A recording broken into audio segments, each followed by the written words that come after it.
The hidden tyranny of time. Why you're always rushing.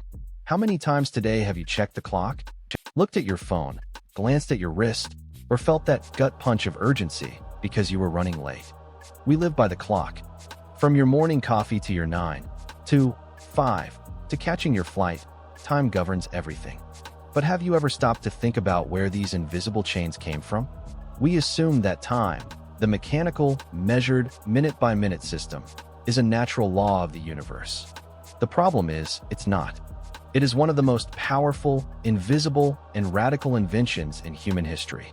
And what if I told you that the precise, anxious rhythm that dictates your modern life wasn't created for convenience or science, but for total control? For most of human history, time was fluid, natural, and local.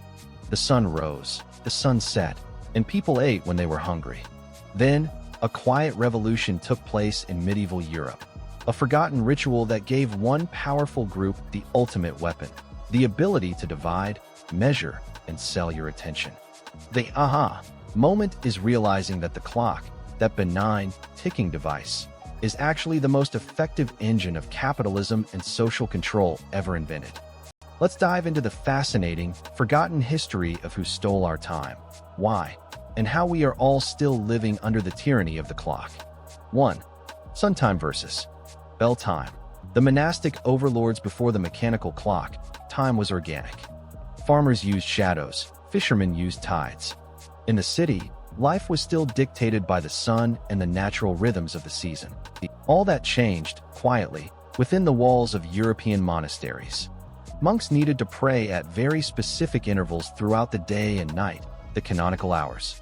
To ensure religious discipline and uniformity, they needed a device that could mark the time regardless of weather, season, or location. This necessity drove the development of the earliest complex, geared mechanical clocks, starting around the 13th century. These giant tower clocks weren't scientific tools, they were ritual regulators. Think of it like this. Before this, your life was guided by the vibe of the day. Suddenly, this huge, loud metal bell starts ringing every hour, forcing you to stop what you were doing. The church was, for the first time, imposing a uniform, abstract, and artificial measure of time onto the community. They were the first to break the natural rhythm of life, and in doing so, they established the authority to say, "This hour belongs to us." The church dictated the schedule. 2. The clock and the crash. The birth of capitalism. Once the church had standardized time, the rapidly expanding merchant class realized its incredible economic potential.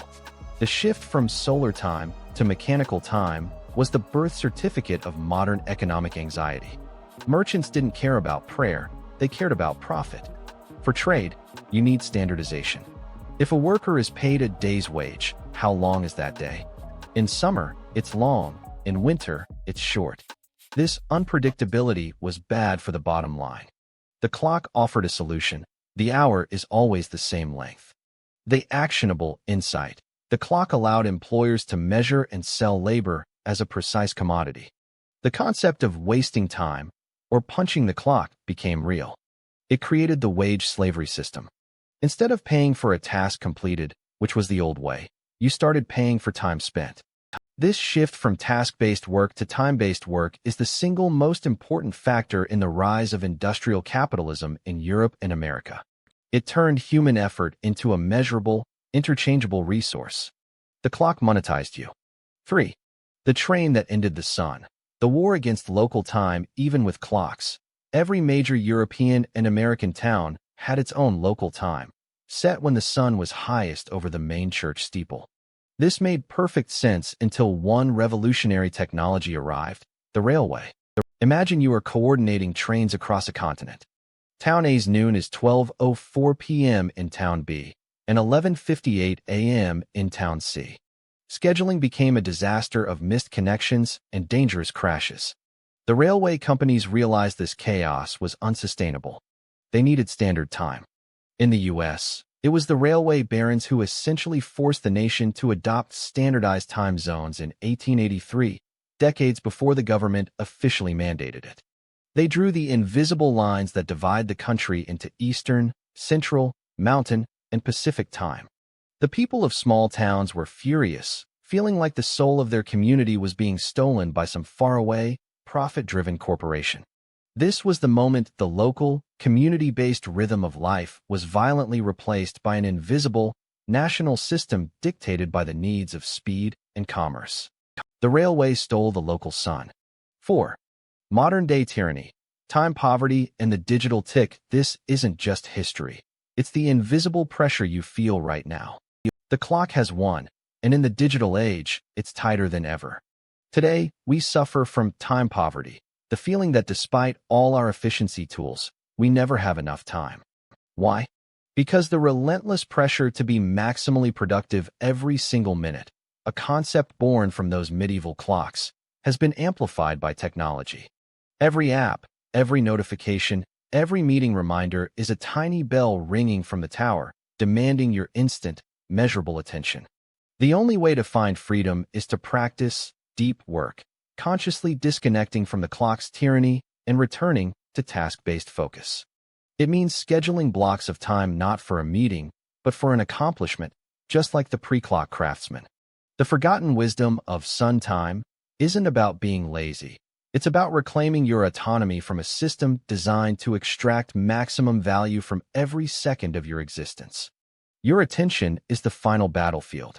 The next time you hear a bell ring or a phone alarm buzz, remember that you are not just reacting to a chime. You are bowing to a 1,000-year-old, man-made system of control. The most effective revolution you can start today is to occasionally turn the clock off. So here's the thought I want to leave you with. If the entire world's digital infrastructure suddenly failed and all clocks stopped, what would be the first rhythm you'd naturally fall back into? Let me know in the comments below. And if the revolutionary history of control fascinates you, you need to see our video on the surprising history of the Forgotten Road, the ancient infrastructure that still dictates where modern cities stand. Click right here to dive into that story. Don't forget to subscribe to History at Your Bytes to keep uncovering the secrets that shape your world.